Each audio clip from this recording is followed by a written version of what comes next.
चलिए, future prospect क्या है सर? लोग हैकर बन रहे हैं जाम तारा वगैरह में जाकर, तो ये है फ्यूचर प्रोस्पेक्ट्स अगर आप नहीं पढ़ेंगे तो।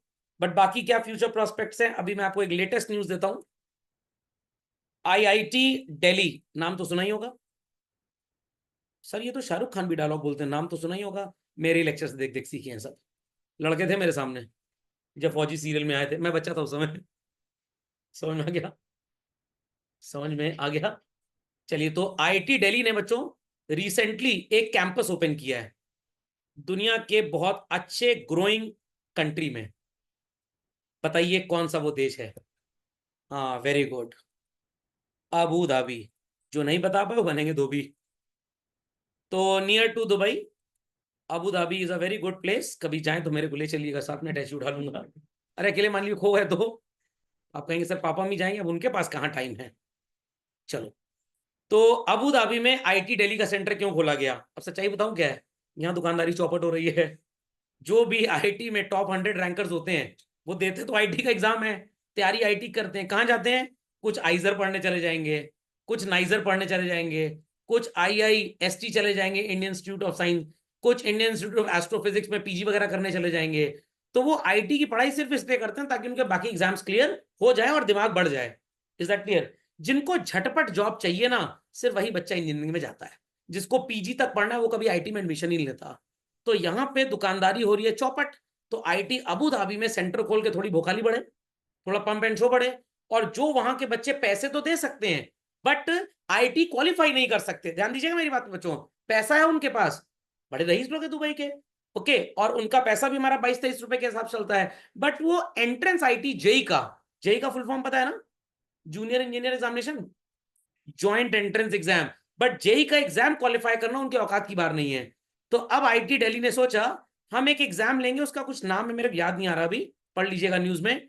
वो एग्जाम लिया जाएगा जिससे IT Delhi Abu Dhabi campus में बच्चों को एडमिशन मिलेगा। और जो बच्चे इंडिया में आईटी का एग्जाम दे रहे हैं बच्चों, अगर वो थोड़े लो रैंक में हैं और अबू धाबी कैंपस में सीट बच जाती है तो उनको वहां प्रेफरेंस मिल जाएगा। तो भाई सीट भी भर गई। जो बच्चे जेई क्वालिफाई नहीं कर पा रहे हैं, इंडिया नहीं आ पा रहे हैं बट आईटी में पढ़ना चाहते हैं, तो अबू धाबी में एक थोड़ा घटिया क्वालिटी का एग्जाम देके वो पास हो सकते हैं। मतलब इतना डिफिकल्ट भी नहीं होता। बट मैं आपको एक सीक्रेट बता देता हूं, आईटी जेई 2 लेवल का होता है बच्चों। One is called as mains and other is called as advance. तो ये जो अबू धाबी वाले सेंटर के लिए एग्जाम होगा, नाम उसका एडवांस होगा बट औकात उसकी मेंस के बराबर होगी। समझ में आ गई बात कि नहीं आई? तो ये मार्केटिंग है। तो फ्यूचर प्रोस्पेक्ट मैंने आपको बता दिया। मार्केटिंग का प्रोस्पेक्ट अच्छा, एजुकेशन का पता नहीं।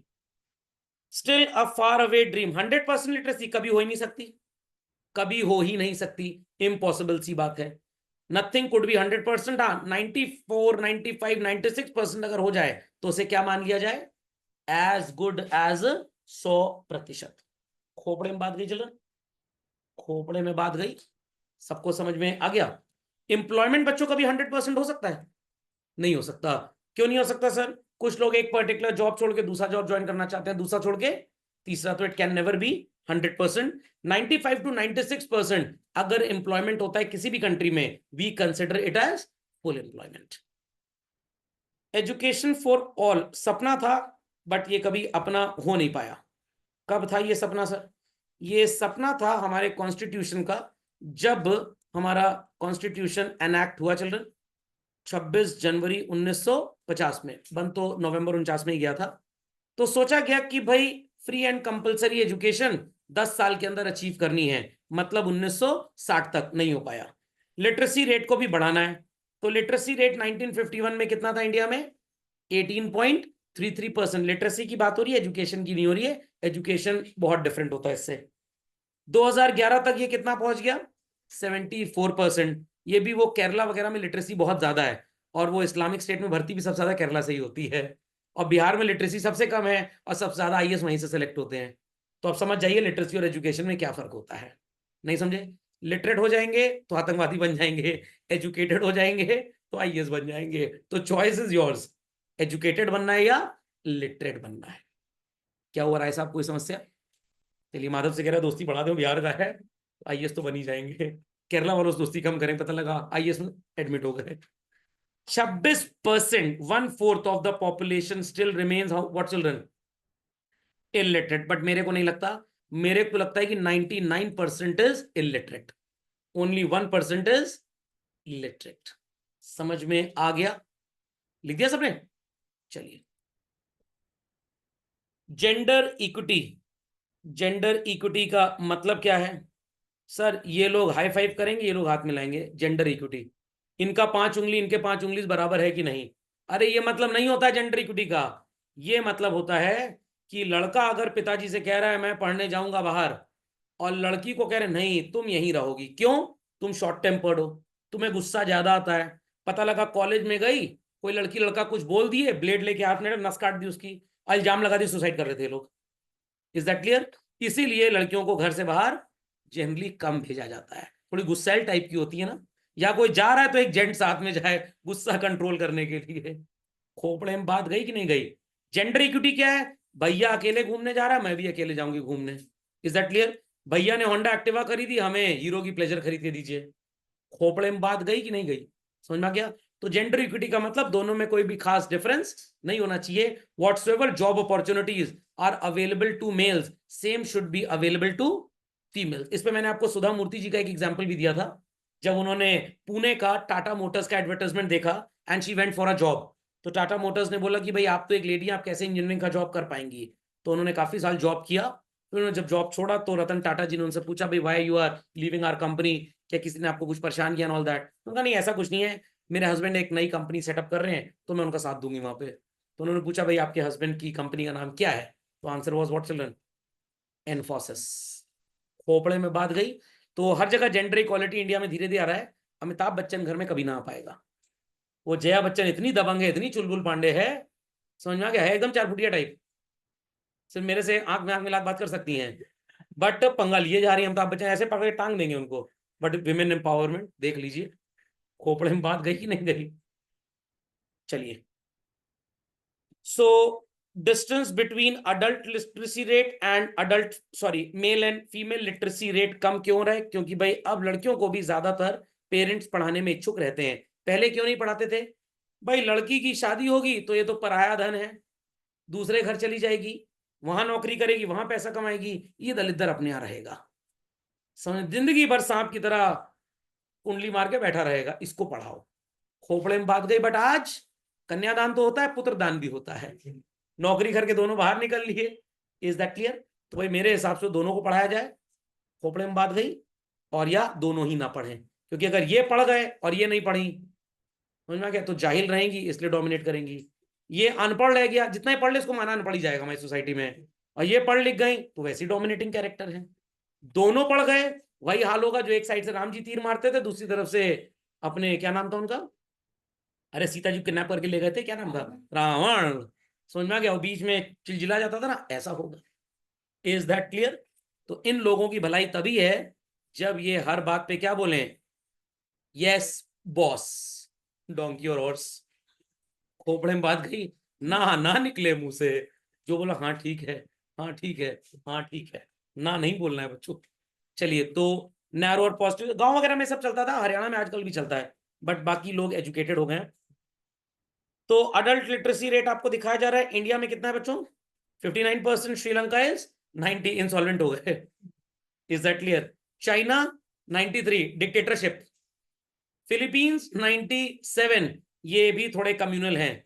बढ़िया है सर, कम पढ़े, ठीक है, क्लियर. तो कुछ लोग मेरे से बोल रहे थे फिलीपींस चले जाओ, क्लास लेना, दिमाग खराब है क्या, वहां सब पढ़े लिखे हैं, वहां रेवेन्यू जनरेट नहीं होगा. रेवेन्यू कहां जनरेट होगा? जहां पढ़े लिखे कम है. तो उत्तर प्रदेश में मैथ्स का टीचर बहुत पैसा कमाता है, और साउथ इंडिया में केरल में हिंदी वाला बहुत पैसा कमाता है. What it clear? Demand and supply. So women education needs to be promoted. Why it needs to be promoted? मैंने आपको स्टार्टिंग में बताया था, औरत पढ़ेगी तो पूरा खानदान पढ़ेगा, घर में अपने बच्चों को पढ़ाएगी, भाई बहनों को पढ़ा सकती है. लड़का पढ़ गया कोई फर्क नहीं पड़ता, कोई 1% फर्क नहीं पड़ेगा. वो सिर्फ पैसा कमाने की मशीन बन सकता है और कुछ नहीं बन सकता. बात करने की तमीज नहीं होती है. इस थोड़ी थोड़ी बात पे गुस्सा आ जाएंगे. पोपड़े में बात गई.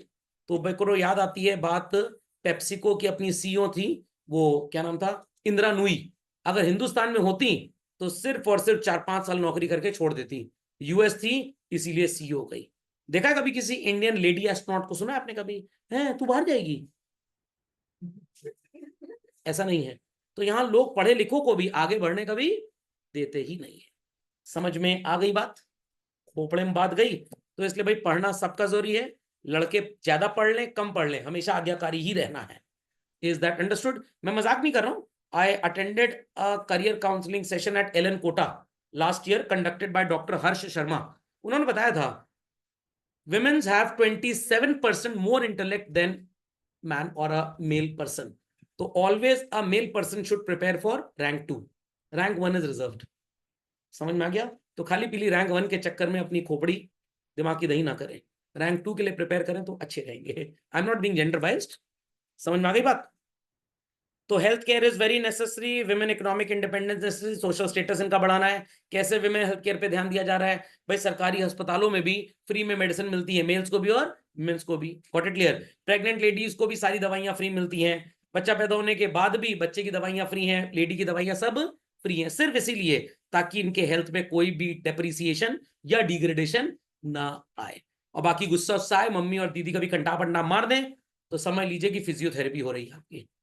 ओके, समझ में आ गया बच्चों? सारी बात समझ में आ गई? चलिए, 3-4 तरीके की एजुकेशन है, ये सबको पता है, मैंने बीच बीच में लेक्चर में बात बोली हुई है। क्लास 1 to 5 की education is primary, 6th 7th 8th is secondary, 9th 10th higher secondary, और इसमें 11th 12th भी आ जाता है। Graduation is BA BCom BSc types, and post graduation is MCom MA MSc likewise. Sir वो छात्र नेता कहाँ पे आते हैं इसमें?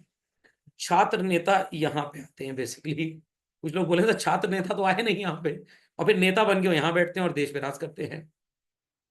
ऐसा नहीं है, नेता बनने के लिए खूब एजुकेटेड होना पड़ता है। एनएसएसओ नाम तो सुना ही होगा, नेशनल सैंपल सर्वे ऑफिस हो गया अब इसका, पहले ऑर्गेनाइजेशन था। Unemployed male graduates in rural areas कितने हैं? 19%। दिन भर हुक्का गुड़गुड़ाएंगे सुअर, काम करने बोल दो हम ना जाएंगे। Unemployed male graduation is 16%, unemployed female in 30%। इनकी गलती नहीं है, इनकी गलती नहीं है, इनकी गलती सिर्फ इतनी है, इन्होंने अपने माँ बाप से झूठ नहीं बोला। वो एक मूवी आई थी मिट्ठू करके, अगर आपने देखी हो, फीमेल क्रिकेट के ऊपर। वो लड़की क्रिकेट सीखने जाती है घर से झूठ बोल के कि मैं कोचिंग जा रही हूँ, और वो क्रिकेट सीखती है। उस मूवी में तापसी पन्नू जी थी, और जो उनको बॉलिंग कर रही है अनुष्का जी, वो मेरी स्टूडेंट रह चुकी हैं। तो मूवी आप देखिएगा, अमेजॉन प्राइम वीडियो पे है। विमेन क्रिकेट को एनहांस करने पे काफी अच्छा रोल प्ले किया गया है। ये डेटा जरूर रख लीजिएगा बच्चों, एग्जाम में आता है ये। Women education need to be promoted, reason is that only. समझ में आ गया? पक्का? तो इसी के साथ हमारा पीपीटी से ह्यूमन डेवलपमेंट होता है खत्म। अगला मैं एक लेक्चर लूंगा इसका, जिसमें मैं पीडीएफ नोट से काफी और चीजें आपको रिव्यू करा दूंगा। ओके, चलिए, दैट्स ऑल फॉर